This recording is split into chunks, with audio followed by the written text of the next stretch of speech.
Before we get started in Dharma talk, please join me in invoking the Buddha's name 3 times. Namo Shakyamuni Buddha. Namo Shakyamuni Buddha. Namo Shakyamuni Buddha.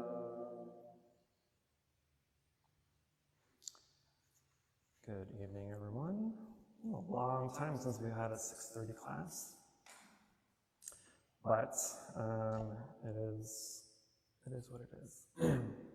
All right, so today we are at our very first sutra study, and the first sutra that I'm going to cover, which now I went back and reread some of my notes, may have not been the best one to start with, but since it is our second most important sutra that we chant at the temple, the Amitabha Sutra, I thought it would be a good start. It's our second most important after the Lotus Sutra, followed by the Parinibbana Sutra, which is a very long sutra that I will not be covering anytime soon. So we'll start with the Amitabha Sutra. I'm expecting to go through this for at least 16 weeks, so 16 classes, to cover the entirety of the Amitabha Sutra, since it is technically a short sutra, but it has a lot of, has multiple different types of teachings, and there are stories behind everyone that's involved in the sutra, especially at the very beginning, where the sutra is mentioning excuse me, the 16 arhats and the bodhisattvas. So I'll go through stories of each one, because they were all important in their own special way, and then go through the rest of the sutra. I think the names and stories of the arhats are probably going to take the longest, honestly, but the remaining of the sutra is pretty I don't want to say self-explanatory, but there's a flow to it, so it'll kind of go by a little bit quicker. So today I really just wanted to give an introduction of the sutra, maybe, but what I really wanted to cover first is the kind of the etymology of the sutras and the type of sutras there are, and the different categories that sutras fall under, which I'll reveal here shortly. And there are multiple translations of the sutra, but I'm using the translation from Kumarajiva. I believe he's the very first one that translated from Sanskrit to Chinese. There are other, I think there are 4 more additional popular versions, but the Kumarajiva version is the most widely used, and it is the version that we chant in the evening as well. So I'm going to stick with that version, which we will, I didn't bring up the textbooks for it just yet, but it is in our general, in our main chant book, the version that we're using. So, sutra. Let's start with the definition of a sutra, basically, and the types of sutras that we will go through throughout this course and throughout future sutra study courses. But sutra itself has many meanings depending on the religion it falls under. So not just Buddhism uses the word sutra, but also Hinduism and Jainism also use sutra. But in Buddhism, the word sutra is mostly attributed to the discourses that Shakyamuni Buddha had provided. And so the sutra in Buddhism just means a discourse from the Buddha, whereas sutra in the other religions mean more or less about kind of rules and regulations provided by the founders or by highly enlightened people or sages. So sutra, except for Michelle, what does sutra mean? You've answered this last time I asked what sutra means. What is sutra? Is it a discourse?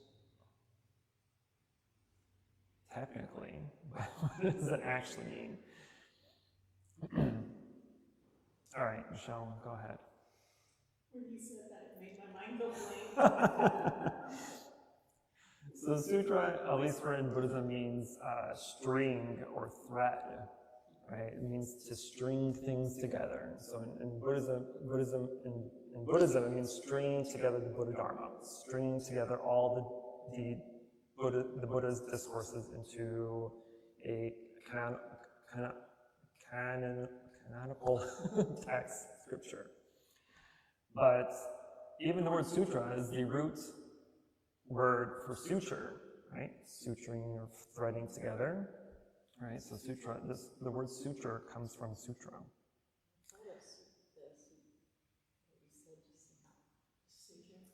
Suture, yep. So in Buddhism,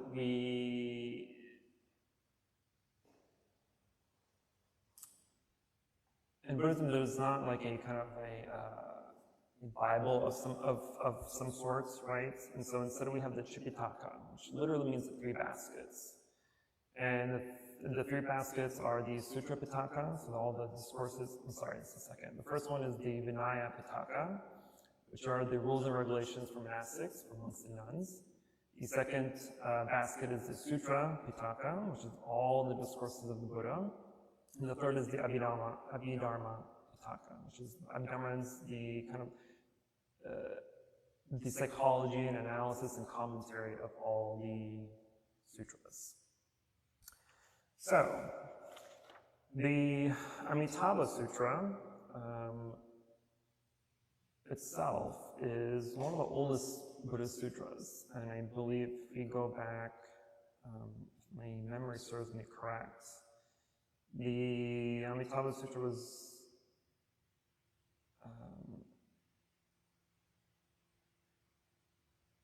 wasn't written down until, I believe, 1st or 2nd year AD. I believe that's correct, 1 or 2. But it is a pretty old sutra, it's one of the older sutras that we have. And I'll go ahead and just turn this over. So Amitabha Sutra is translated from Sanskrit as the Sukhavati Vyuha Sutra. Sukhavati literally means land of ultimate bliss. Well, sorry, Sukhavati means kind of like pure land, right? And Sukhavati is Amitabha's pure land. And so the Amitabha Sutras is one of 3 in the Pure Land tradition. So there are actually 2 Sukhavati Vyuha Sutras. There's the shorter one, which is the one we chant in the evenings, the longer Sukhavati Vyuha Sutra, and the Contemplation of Amitabha Sutra. Those are the 3 main discourses, the 3 main sutras in the Pure Land tradition. And we stick with the shorter Sukhavati Vyuha. And so as we kind of study sutras in itself, right, it's important to know some of the aspects and the types of sutras, because just because something is a sutra, right, doesn't really give us too much information about what the sutra is. And so in our studies, we can kind of condense all the types of sutras into the 12 scriptural categories, or those 12 scriptural divisions, which are the prose, which are the expositions on themes of practice. So this is what the Buddha himself taught. So this is sutra, prose is the sutra. Then there are the verses, which is the verses we see kind of in between or after the prose. So they are basically kind of summary of the prose, right? They're shorter and it's more easier to understand, easier to memorize, and easier to chant. Then we have the revelatory accounts, or the predictions of Buddhahood. Then we have the metered verses, which are kind of gathas, right? These gathas are like 2 to 6 line verses that are composed by the Buddha. So an example of gathas are like the Dhammapada, right? The Dhammapada is all verses, and so the Dhammapada falls under this category of metered verses. The fifth category are special verses, or sutras spoken without request. And this is where the Amitabha Sutra falls under. Because the majority of Buddhist sutras were given because someone in the assembly had requested a specific teaching or had a question about something. And so the Buddha would answer those questions and it became a sutra. And so, but the Amitabha Sutra, because at the time it was so profound and so kind of beyond normal people's understanding, no one dared to request or ask about the Amitabha Sutra or Amitabha Buddha himself. And so out of the Buddha Shakyamuni's great compassion, he had provided the sutra, he gave the sutra to his assembly without being requested or without asking for discourse. The sixth category is ethical narratives with the causes and conditions. And these are sutras mostly geared toward monks and nuns. And so usually these types of sutras were given because something had happened in the assembly or something happened in the assembly of monks and nuns, right? Maybe someone broke a rule, or someone had, not a very clear understanding of specific teaching or practice. And so the Buddha would go over and reiterate or kind of confirm or expand on the teachings of whatever was happening.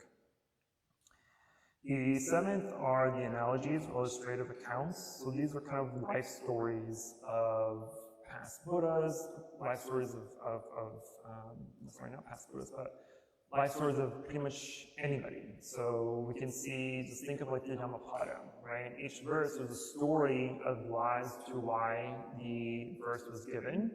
And so it's past stories, or stories of past lives of other people that the Buddha kind of provided, so if there's let me back up a bit.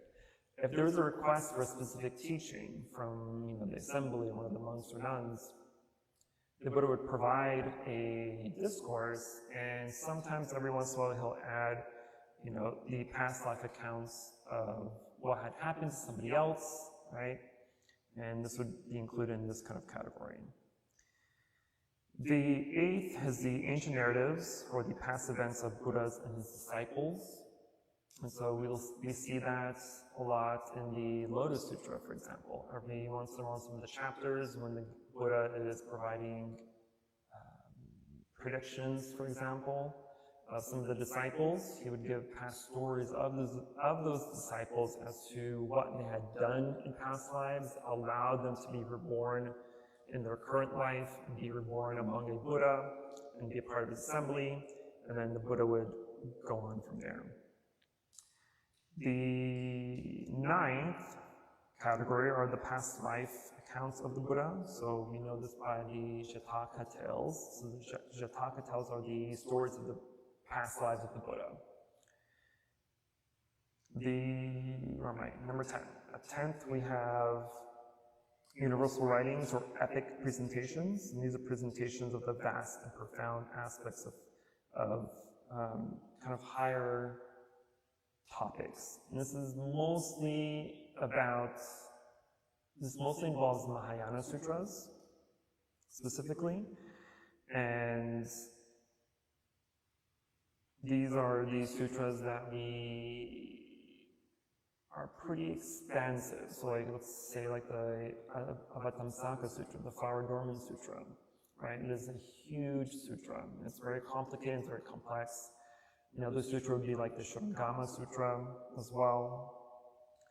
And so it's presenting higher topics than we would see in like the Theravada tradition. So it covers, like teachings like the 6 perfections, or the 10 levels of a bodhisattva, the bhumi levels of the bodhisattva as they attain enlightenment. The 11th category, which I find kind of funny sometimes, is called the fabulous accounts, which these are descriptions on things like wisdom, transcendental powers, and the saintly deeds of Buddhas and Pratyeka Buddhas, and the Shravakas. Mostly, this falls under the Abhidharma baskets, the 3 baskets. So these are the super complex, super kind of high-level teachings that require a lot of analysis, that require a lot of study and contemplation. The final category is the decisive explications, or the commentary. Commentary teachings, or even sutras that have kind of like a Q&A format. One of the sutras I can think of is the Sutra of Manjushri's questions. So in that sutra is kind of a dialogue between Manjushri and the Buddha, kind of going back and forth, asking questions and receiving answers. So those are the 12 types of categories. And so every type of sutra, every type of teaching would fall under one of these 12 categories. And it's not necessarily important to know exactly which ones they fall under, but it is important to understand that there are different, or many different levels of sutras. And you need to know where they fall under, because as I'll talk about in our next class, once we understand the 12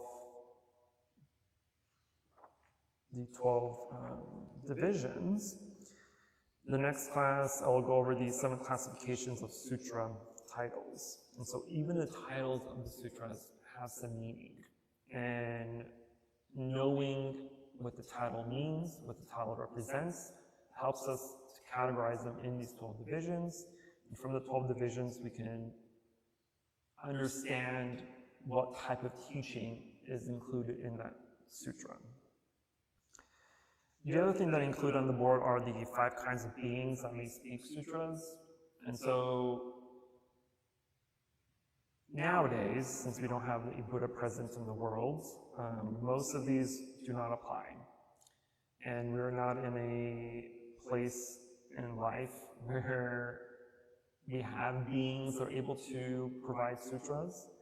The 5 beings are the Buddhas themselves, the Buddha's enlightened disciples, the Devas, the highly enlightened sages, and transformational beings. And these are emanations of all these beings. So sometimes even a Deva or a Buddha or a Bodhisattva would come in human form, right, in order to teach a sutra or to provide a sutra.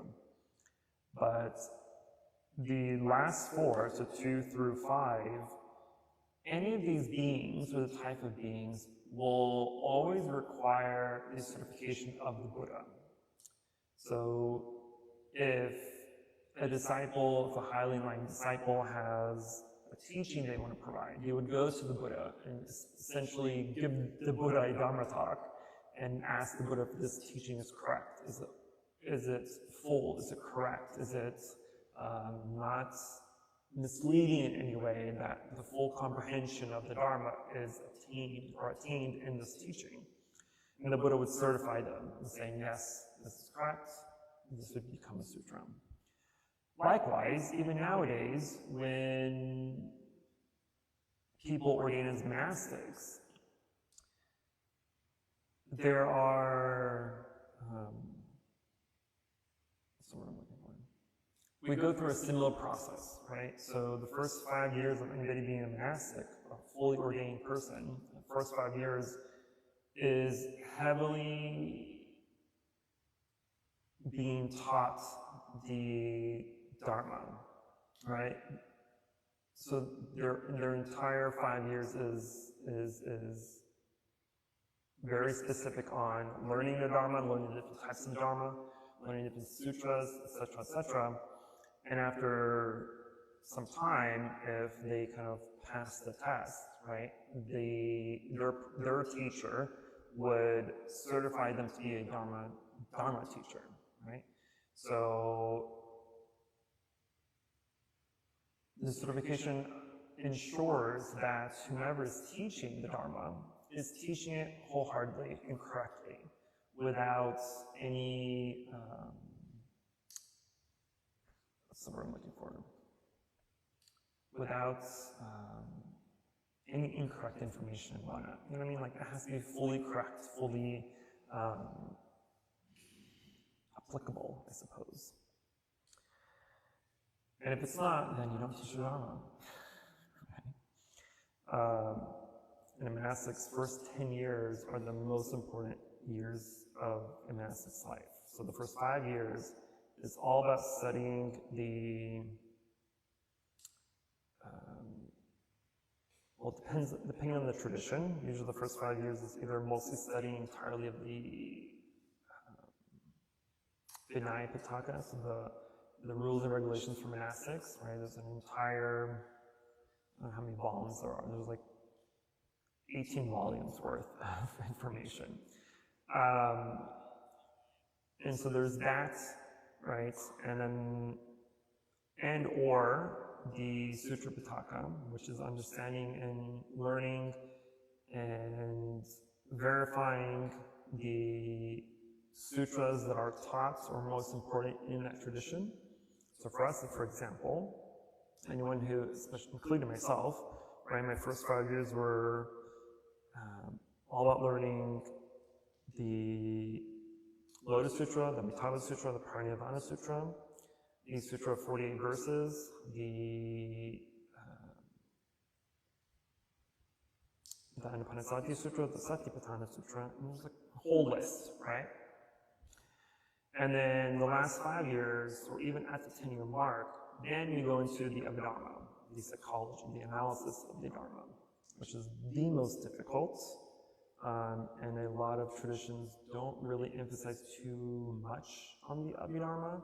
The Theravada traditions do, but not so much for most of Mahayana. But I am enjoying learning about the Abhidharma because it's all about psychology, it's all about the analysis of the Dharma and meditative practices.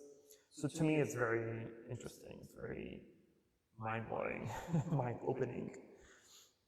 But anyway, any questions on these before I move on? Cool.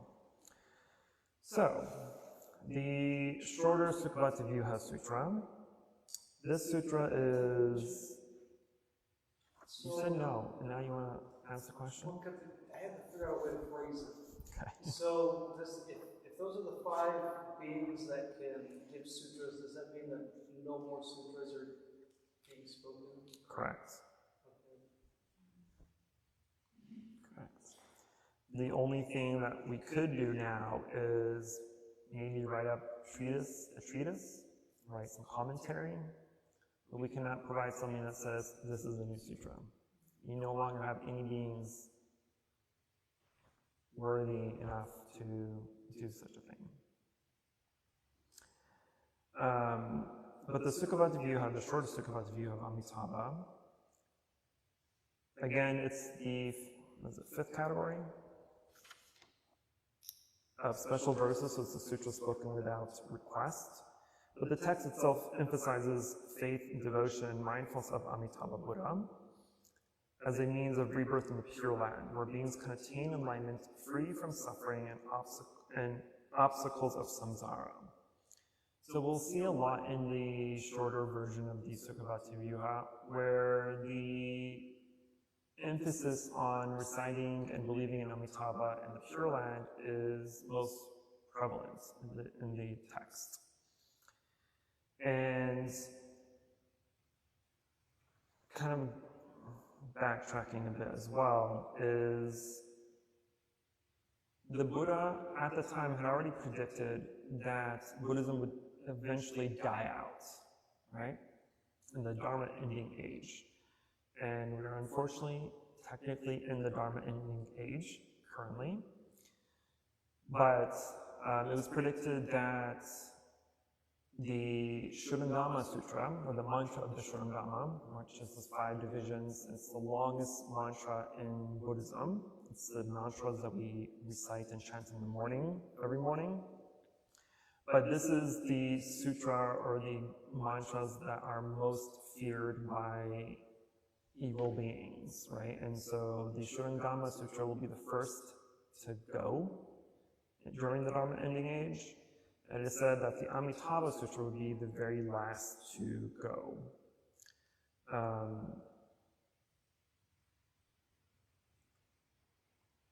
Because once the sutras begin to disappear, the Buddha stated that at least 100 years after will be when the Amitabha Sutra disappears as well. The theme of the sutra, which to me is quite elegant and really beautiful, because it explains Amitabha's Pure Land. So Sukhavati, he explains the type of land it is, right? The beauty of it, that the ground is made of lapis lazuli and gold, and there are ponds made from ponds with gold-colored sand, and lotus flowers are as large as carriage wheels, right? And that everything is adorned with the seven treasures, the 7 different treasures: gold, silver, lapis lazuli, crystal, mother of pearl, red pearl, and carnelian. So everything is adorned with these jewels, including the trees and the ground and the ropes that kind of make up the road, and everything in the land is made up of 7 jewels. And so it's describing this pure land, right, this heavenly realm of Amitabha Buddha. And the sutra explains that anybody who recites Amitabha's name, even just 1 time, or as well as 10 times, is eligible to be reborn in Sukhavati, right? But it does also say that not everyone can achieve rebirth in Sukhavati, right? People have to have the clarity, the faith, and the devotion in the Dharma and in themselves in order to be reborn in Sukhavati. And so, as you read the sutra, you'll see a lot of terminology referencing faith and devotion. But it's important here to remember that faith in Buddhism isn't necessarily faith in the Buddha himself or faith in the Pure Lands. It's our own faith within ourselves, right? Faith in ourselves, that we are capable of learning the Dharma, that we are capable of practicing the Dharma, that we are capable of attaining enlightenment and capable of ascending to a Pure Lands, right? And so in any Pure Land, especially Amitabha's Pure Land, in the sutra it describes that there's no suffering, right? There's no suffering in this Pure Land. That there are a plethora of different birds that sing songs of the Dharma. That, there's scent of sandalwood emitting of its own accord by the trees and by sounds, and how sandalwood just kind of falls from the sky. And so it's just describing this perfect place to practice the Dharma and to attain enlightenment. And so, in a lot of Eastern Asian countries, especially in China, Japan, and Vietnam, Pure Land Buddhism is very strong. It's one of the most practiced traditions. And it's mostly practiced because it basically tells people, hey, do good, do not do bad, tame your mind, and you'll be able to be reborn in the Pure Land of your choice. Whether it's Amitabha's Pure Land, whether it's the Medicine Buddha's Pure Land, whether it's Shilbya Buddha's Pure Land, right? That you can escape the suffering that we're going through and ascend to somewhere else where there is no suffering, and so you have all the means and capabilities and perfect environment to practice and to become enlightened. And so anyone that is reborn in the Pure Land is guaranteed Buddhahood, essentially. And so that's basically the premise of the sutra. That's the promise of the sutra. That if you have faith in yourself, you devote yourself to the practice, you chant Amitabha's name, you keep him in your mind, right? Because the main practice of Buddhism is the recitation of Amitabha's name. And so there are practitioners, even monastics, that just chant Amitabha's name day in and day out, all day, every day, right? So the first thing they do when they wake up in the morning is chant Amitabha's name. The last thing they do before they go to sleep is chanting Amitabha's name.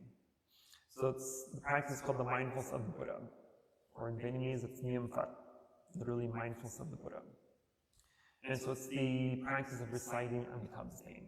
So likewise, when we do walking meditation sometimes and recite Amitabha's name, that is mindfulness of the Buddha. We are recalling Amitabha, we're recalling his teachings, we're recalling the opportunity for us to tame and concentrate our mind and to develop this practice so that we can ascend to this Pure Land, if you wish to do so.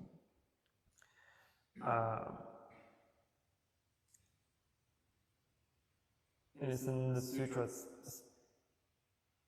yes, it's in the Shorter Sutra where it's mentioned that, on your deathbed, and as you're dying, Amitabha is to attendance, right? Amitabha is to attendance, Avalokiteshvara Bodhisattva Mahasamaprapta, great strength Bodhisattva, are going to be there as you pass to basically hold your hand and walk you to the Pure Land.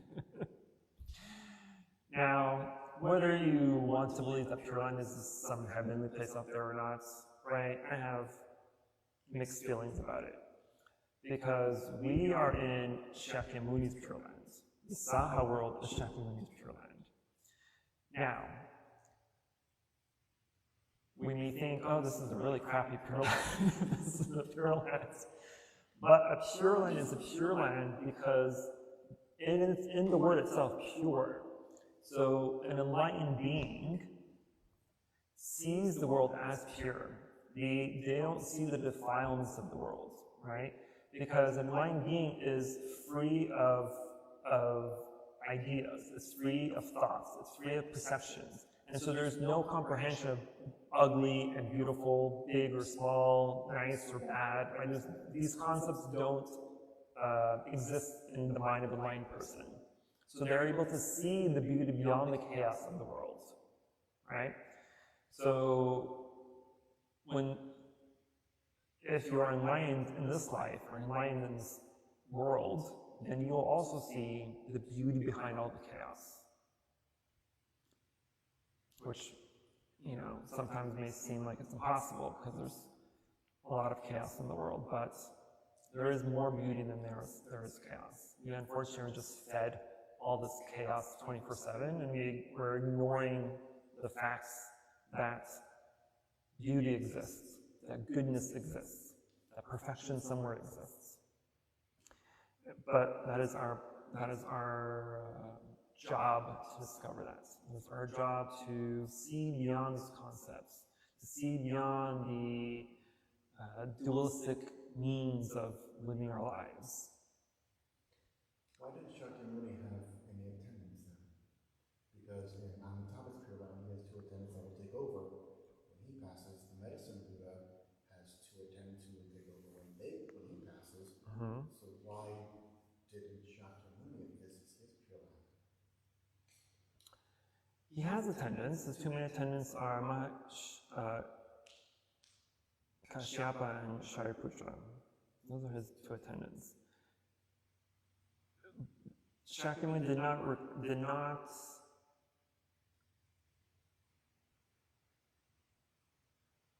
require people or beings to take over.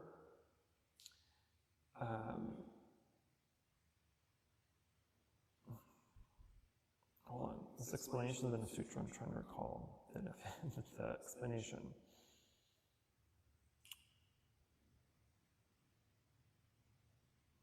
Because this world has a Dharma-ending age.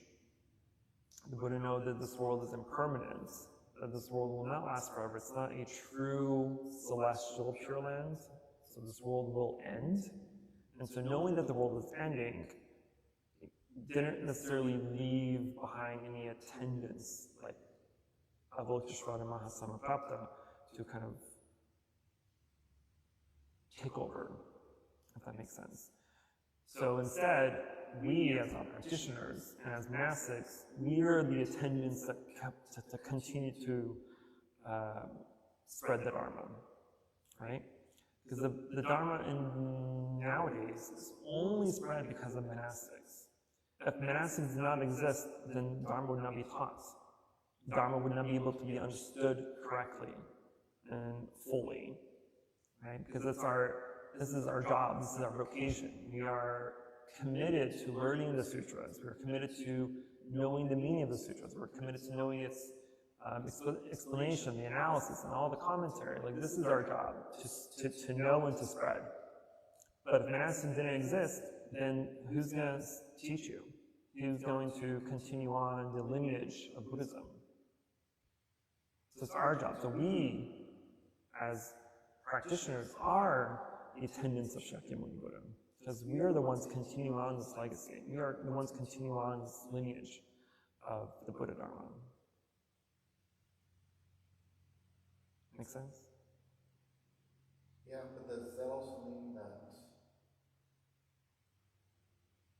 for lack of a better phrase, that we are also the reason this is going to be a Dharma ending age? Yes. Unfortunately. We are the reason that there is going to be a Dharma ending age. The reason why a Dharma ending age happens is because the sutras, well, there's many reasons. The first reason is that the sutras tend to disappear.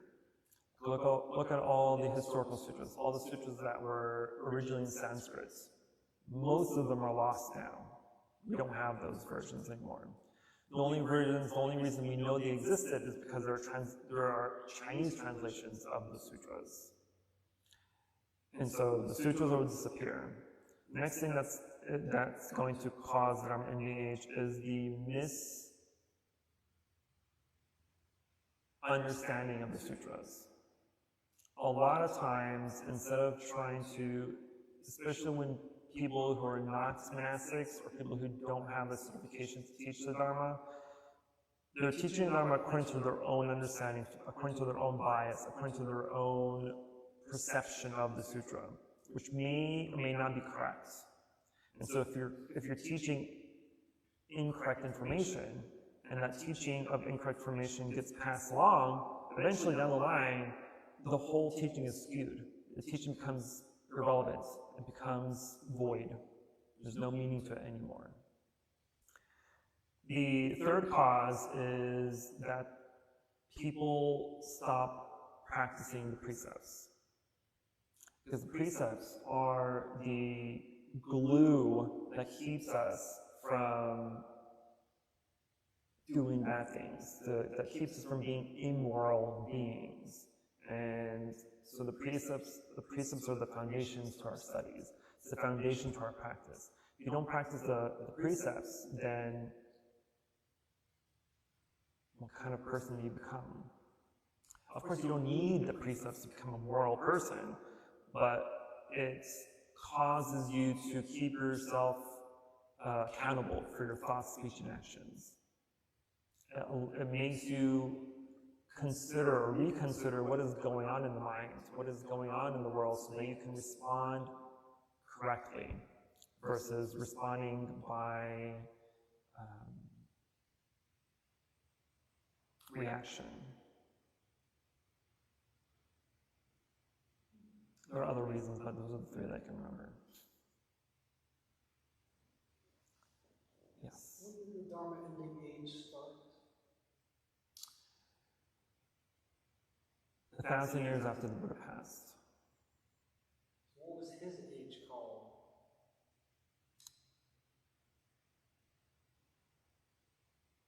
Or I guess is there different ages? Like the last one's There's three. There's three, okay. The first one was while he was alive. The second one was 500 years after he passed. The third is 1,000 years after he passed. if I remember correctly. There are names to the other two, but I don't remember them. Those aren't necessarily important. We are in the third and final stage, sadly. Do you think it's possible that instead of a loss, it's more of an integration of religions? When we say it's going to disappear, could it just transform into something more rather than Just not exist. I think all religions will disappear eventually. that's my I don't believe. Never mind. I didn't know I have a lot of bias. You said there were more reasons, so I was just curious if that fell in some of those other reasons you were mentioning. I guess I'd rather think of it that way too. Instead of the world ending, it's all this apocalyptic talk. It's more Right. like perhaps Well, flourishing spiritually, and it's going to end the violence. It's not the world explode. right, right. Well, the dominant age doesn't necessarily mean anything apocalyptical, right? Or that the world's going to be blown up into pieces, as much as some of us want it to happen. But it just means that the need for religion and spirituality is no longer existent, right? Because I believe, and this is just my own personal belief, my belief is that eventually we will have to transcend all religion. Because, you know, we have to kind of go back in time a few thousands and thousands of years to really nitpick ancient religions and kind of follow the path of how they came about and what they got transformed into. Unfortunately, a lot of the world religions were made for control, for power, right? To control people. And so there's no real substance. And I think eventually people will be able to figure that out and transcend that necessity of religion and spirituality, because you'll eventually learn that you don't need religion to be a moral person. You don't need religion to be a good person, right? People have this misconception that atheists are terrible, immoral people. But if you think religion is what gives you morality, then you're stupid. Not educated. Because you don't have to have religion to be a good person. I don't need somebody to scare me off that I'm going to hell or heaven because I'm not a good person or not up to par to what they desire. I don't think that's fair for people. But I do believe we will have to transcend this idea of the need for religion. Of course, religion is helpful in some cases, right? Sometimes it provides comfort to people, which is totally fine, right? And it gives you maybe a path to work on, look forward to. Because I honestly don't really think Buddhism itself is religion, right? I only believe it's a religion because it turned into one, because now we have ceremonies and rituals and blah, blah, blah, and that's what creates religion. But the core of Buddhism is simply psychology of the mind. It's to be a good person, to do good, not to bad, and tame your mind.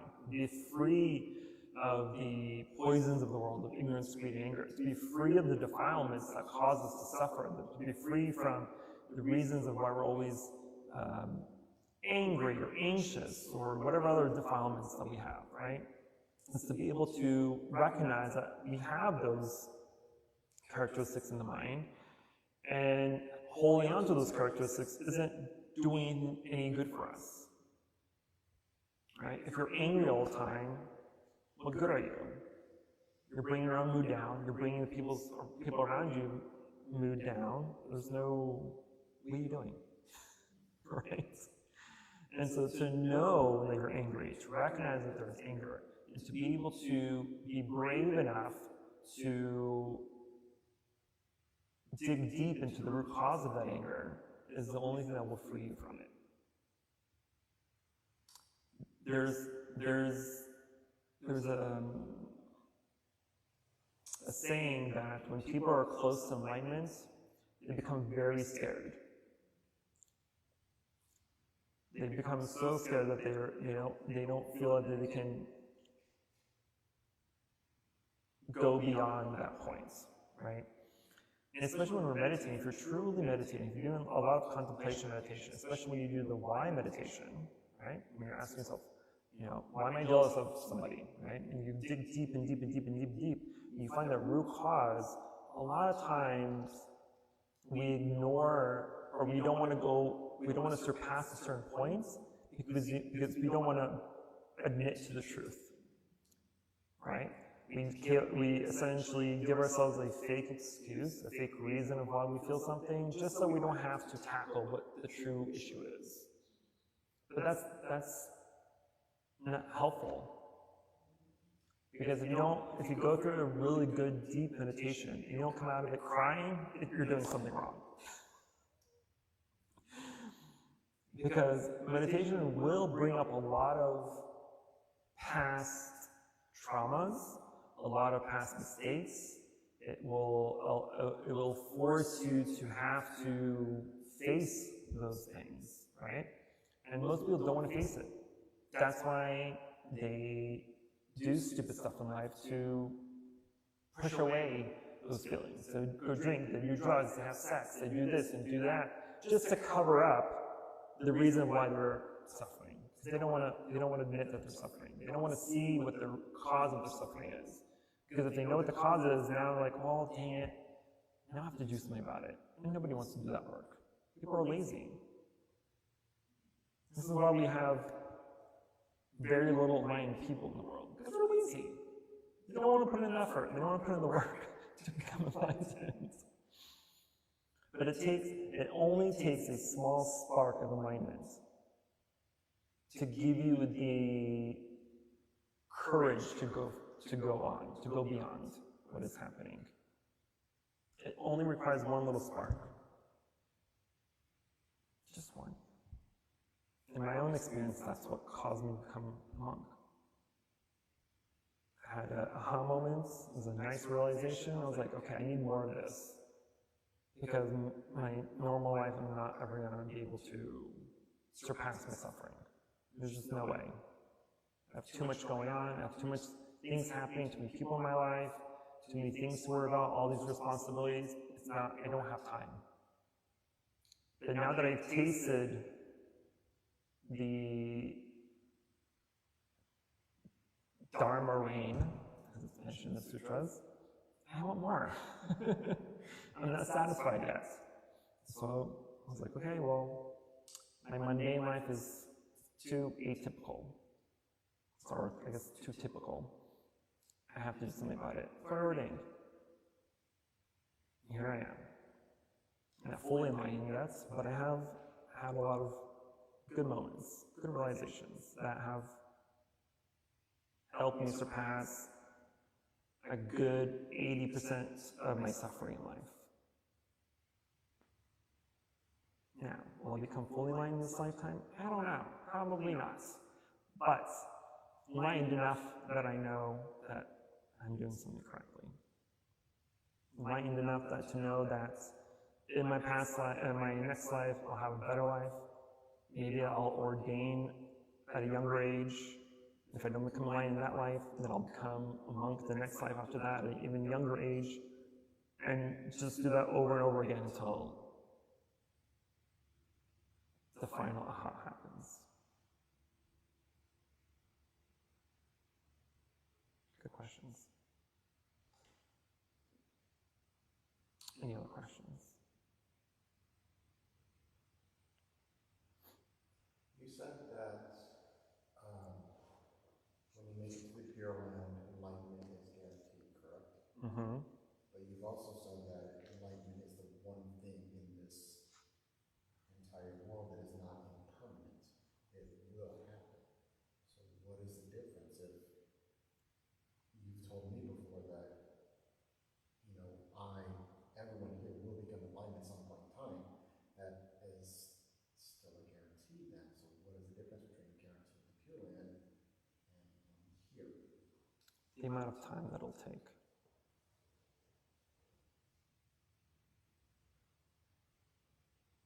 That's it.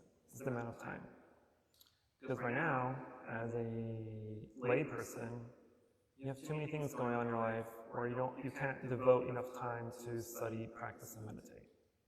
You just don't have it. You can't afford it.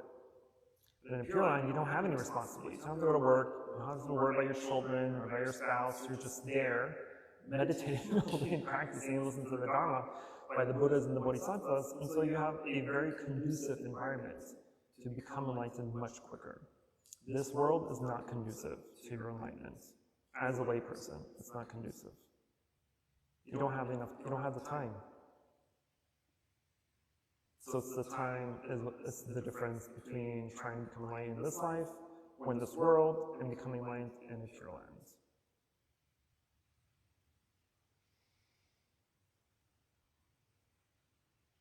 Also, Pure Lands have, this is more Buddhist cosmology talk, but the higher the realm we go as we become enlightened or more enlightened, the lifespan your lifespan becomes longer and longer the higher up you go in the level of realms, right? And so the realm of the 33 devas, for instance, like one day there is 100 years for us. Okay? So you can spend, it would take you 2-3 days in a Pure Land, where it would have taken you 400 or 500 years here to become enlightened. It's all about time. It's all about being or having a conducive environment. But yes, you will become a Buddha. You're going to make it happen. It's going to happen. The only question is how long are you willing to make that happen? Do you want to spend the next 1,000, million, billion lifetimes in this world trying to become enlightened? Or would you rather ascend somewhere higher, or go somewhere higher and become enlightened in a day?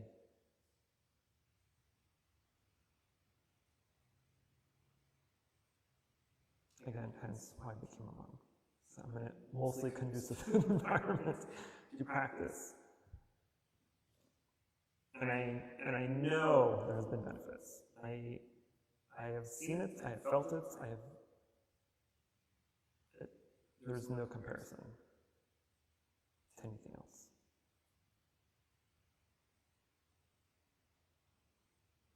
So, how long do you want to take to become enlightened?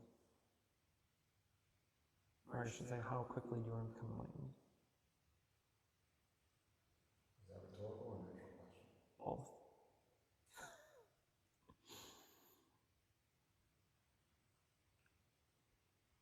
You have to have a pretty solid dedication to want to become enlightened.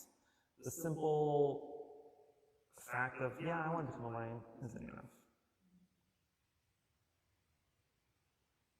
Because then you have to ask yourself, well, what am I doing to hasten this realization? It's not something that I can answer or anyone else can answer. It's a question that only you can answer, because you know what you do in your life. You know what goes on in your mind. You know the power that you have in the mind, speech, and action. You know how much you do and how little you do. You know all the ins and outs of your mind and your life to answer that question. So, but if you're not doing anything to hasten that realization, then the fault's on you. No one's forcing you to hate, no one's forcing you to practice more, practice less. I don't know how many times I've write you a novel of why you should be practicing, because you never do it. Me do it, not you specifically, but like in general. I can give you a world length of a list of things to do and things to practice and study, but unless you actually do it, then you're not doing anything.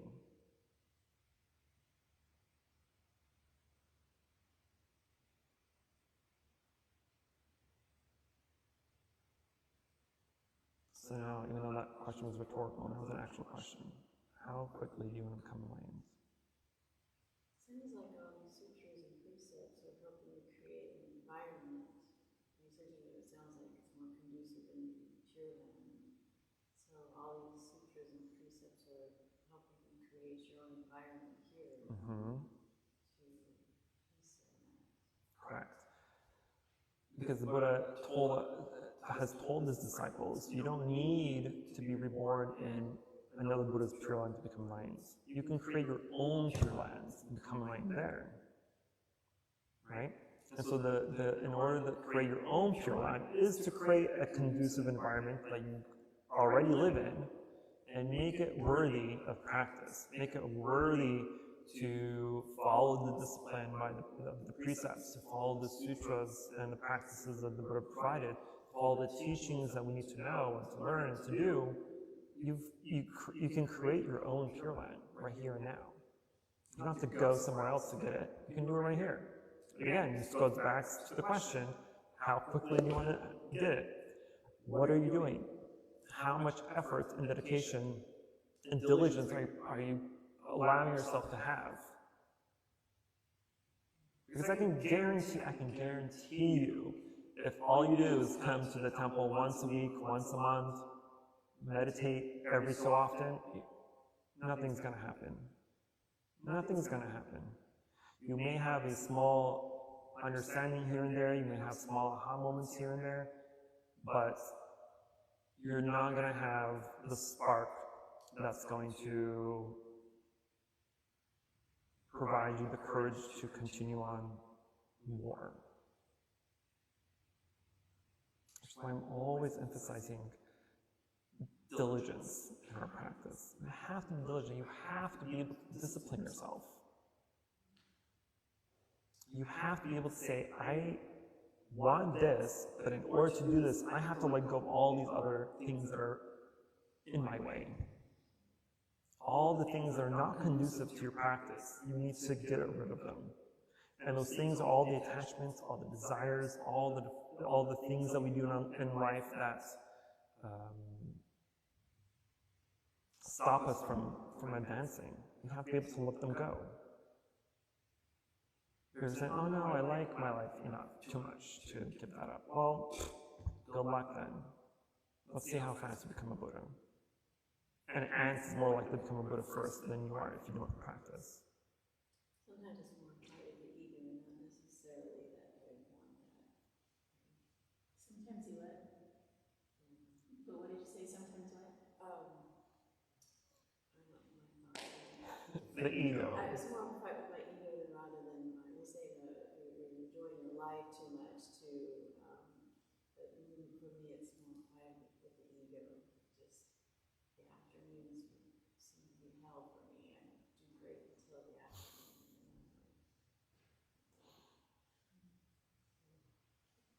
I think it's the ego trying to tell me I need to.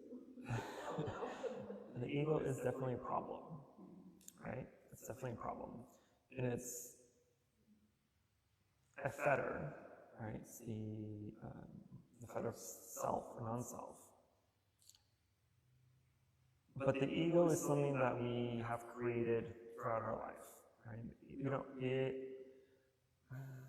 It's just my own opinion. I don't think we're born with ego. I think ego is learned according to our environment, according to our lifestyle, according to the people we're with, where we grew up, what we do, what we don't do, etc., etc. Our ego is created that way. And the more you allow yourself to be indulged in all these different things that the ego likes, the harder it is to let them go, the harder it is to see that they are problems that need to be let go. Right? People who are substance abusers, for instance, or who are addicts. Michelle can speak on this. Like how difficult it is to say, this is ruining my life, I need to stop. And actually stop. Because it's one thing to acknowledge that yes, drugs are bad for me, but it's another thing to actually stop doing them, right? And so that's kind of the same thing with our practice. We know that by practicing more diligently and with effort and discipline is better for us, but we just don't want to, because we're lazy. Same thing we're lazy with not quitting anything in life, drugs, alcohol, sex, whatever it is. Because we have this tendency to believe that these are necessary. But they're only necessary because you allowed them to be necessary. You've allowed them to affect you in a way that is uncontrollable to you.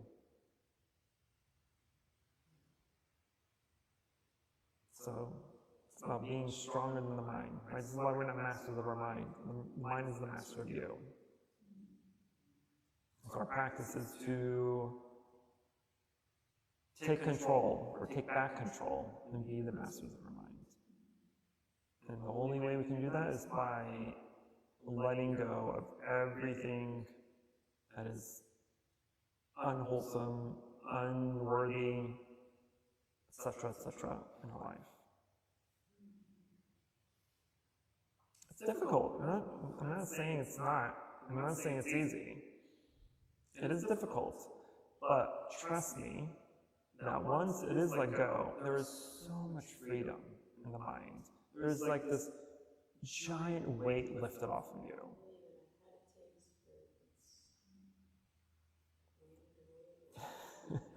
You need to chug it back in. Yes. May I share something that I think might be helpful? Of course. I don't know exactly what's happening to you in the afternoon. I know you say up until the afternoon, like you're good and everything, but one of the things that I found really helpful for myself is so recognizing that there's always like a different ego sitting in the driver's seat, whether that's like pride, laziness, gluttony, lust, or whatever it is. Like they're always just taking different turns in the driver's seat. So for myself, in the afternoon, I tend to get pretty sleepy.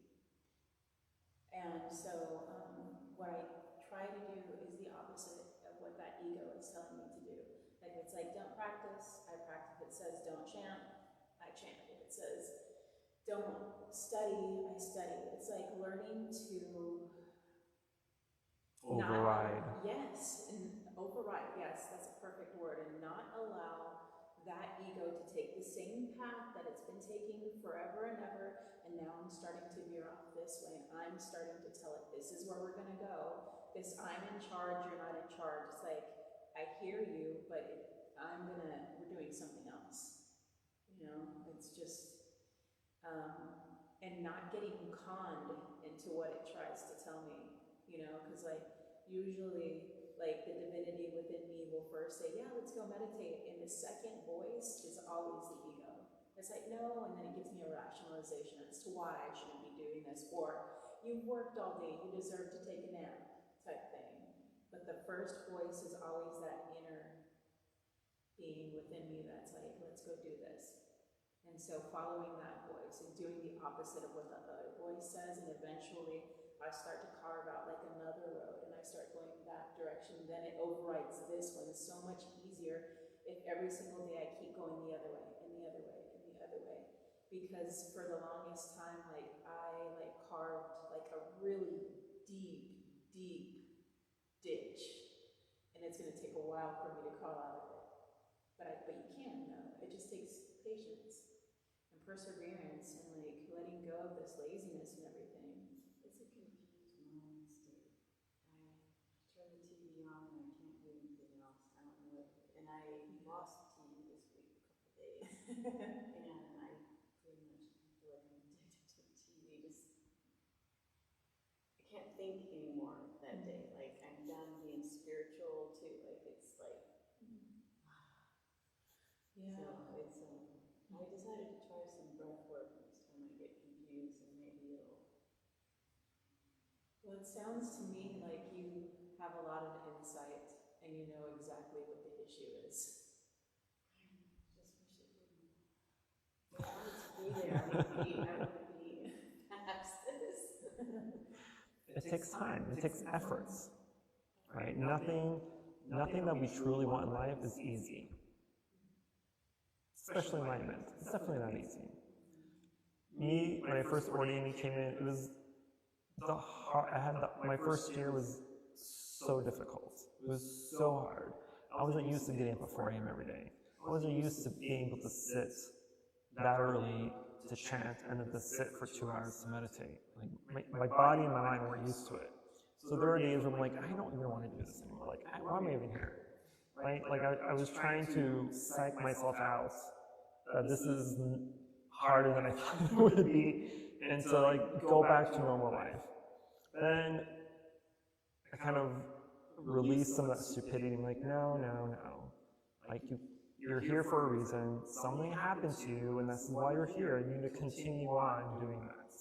It's like Michelle said, like this, the moment you have that thought of wanting to do something else beside what you're supposed to do, you just need to override that. Like, you know what? I don't need a nap. I don't need that cake. I don't need to watch this movie. I don't need to watch this TV.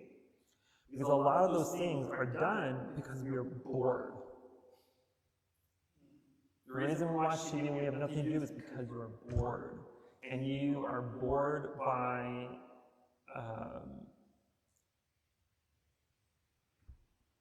being afraid of having nothing to do.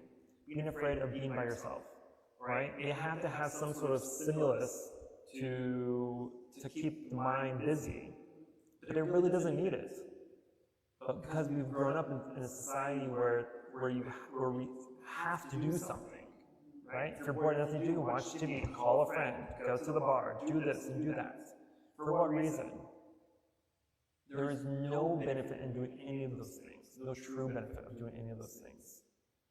And so when I wake up in the morning at 4 o'clock or 4:30, I'm like, oh, I'm so tired because I didn't sleep until like 2 a.m. I'm like, I don't want to do this.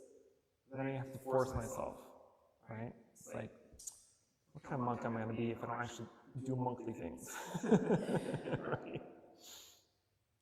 There are lots of days, like this whole week I'm teaching today, I'm teaching tomorrow's meditation class, I'm teaching on Sunday class, right?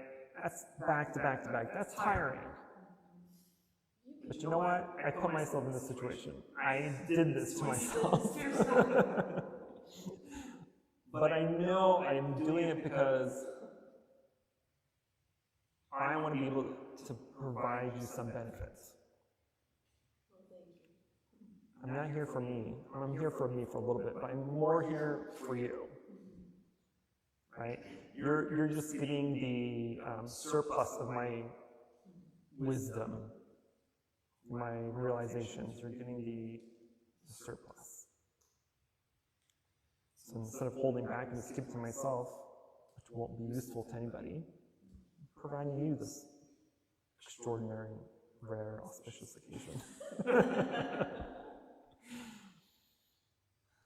Okay, we are at time. Any last minute questions, concerns, emotional outbursts? Will we be learning any psychology of the sutra?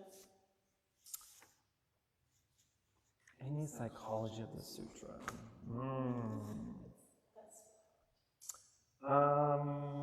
There's not much psychology in the sutra necessarily. It's mostly about our practice and the faith of our practice. The psychology doesn't come, it comes with the larger sutras and the larger sutras. Or the Abhidhamma Pitaka, which will never teach to the public.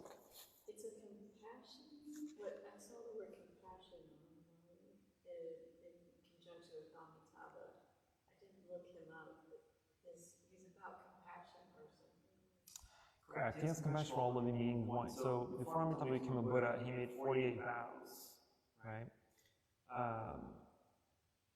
And he made those vows essentially, in essence, to all the vows has the words, unless I become a Buddha, I won't be, I'm sorry, unless my vows are fulfilled, I will not become a Buddha. And all the vows, right? At the very end, the same as I will not become a Buddha unless this vow is fulfilled, right? So he has great compassion for living beings because no Buddha or Bodhisattva or enlightened person does not want other people to become enlightened, right? As an ordinary person that suffers and has gone through suffering, has all these defilements and all these worries and concerns and anxieties, right? And then you get freedom, knowing how bad that past life is. An enlightened person has so much compassion they want to be able to allow others to feel that same freedom of joy without suffering. So the Buddha, Amitabha had made 48 vows to do just that. Yes, he has great compassion for living beings. It's the exact reason why he created his Pure Land, Sukhavati, or Pure Land of Ultimate Bliss. And even his name, like Amitabha means limitless life, light, limitless light. He has another name called Amitayos, which means limitless life. So he's the Buddha of limitless light and life. Light here is referencing to the light of nirvana, the light of enlightenment, right? Because right now, as ignorant beings who are unenlightened, we're basically walking in the dark. But the more we start to eradicate our suffering, eradicate all these defilements, the light of the mind becomes brighter and brighter and brighter until it takes over your entire visual field. And everything's light. Everything's enlightenment now. Yes. So let's strive for enlightenment. Let's work hard. We can do this. Okay. Well, then we are going to end. We'll chant Amitabha's name. Sorry. Shakyamuni's name. Call it an evening. Namo Shakyamuni Buddha. Namo Shakyamuni Buddha. Namo Shakyamuni Buddha. For any positive karmic action we've accumulated here today, we wish to transfer the merits to all sentient beings and wish them full enlightenment. Thank you all. I hope to see you all tomorrow morning for meditation and or Sunday service. Thank you. Thank you.